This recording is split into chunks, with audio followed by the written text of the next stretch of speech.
Alright, so we're given this vector b, which is 1I minus radical 3j, and we want to sketch this vector, and we also want to find its magnitude.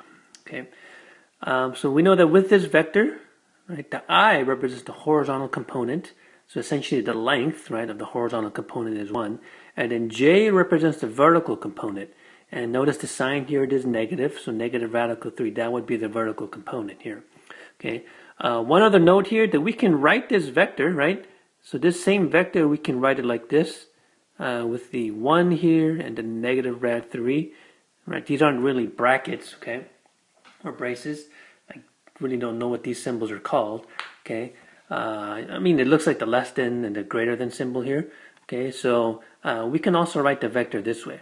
Okay, now remember, the main thing is that it just represents the different components, right? So this I would be the horizontal component, and j would be the vertical component. So if you want to sketch this vector, right, that means we're going to go 1 unit to the right here, okay, 1 unit to the right, and then radical 3 units down. Okay, so we're just going to sort of eyeball this guy, right? So this would be our vector.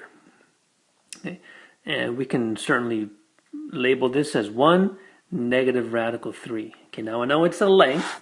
Okay, so lengths are usually positive, but because we're talking about where this vector is on the xy plane, right, we'll call it negative radical 3. Okay, so this is the vector, right? Now how do we find the magnitude? Okay, remember, the magnitude is just the length of the vector. And if you look at what we've drawn, I mean, we've essentially drawn a right triangle, right? Okay, so we want to find this length, okay, the length of the vector here. Okay, so it is the Pythagorean theorem, right? So remember, for any vector, right, we can write this as AI plus BJ, where I represents the horizontal component and J represents the vertical component. Okay, so then the magnitude of the vector, which is given in this symbol here, okay, is just the square root of A squared plus B squared, right? So A and B represents these respective lengths here.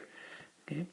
So in order to find the magnitude, then let's just plug these values back into the formula, right? So in this case, A is equal to 1 and B is equal to negative radical 3. So we'll just go ahead, use the Pythagorean theorem and solve this guy. So we get 1. Be careful with your signs here, right? Negative radical 3 squared is just a positive 3. So we get radical 4, which is 2, right? So remember, that 2 represents the distance or the magnitude of the vector from its initial point to its terminal point.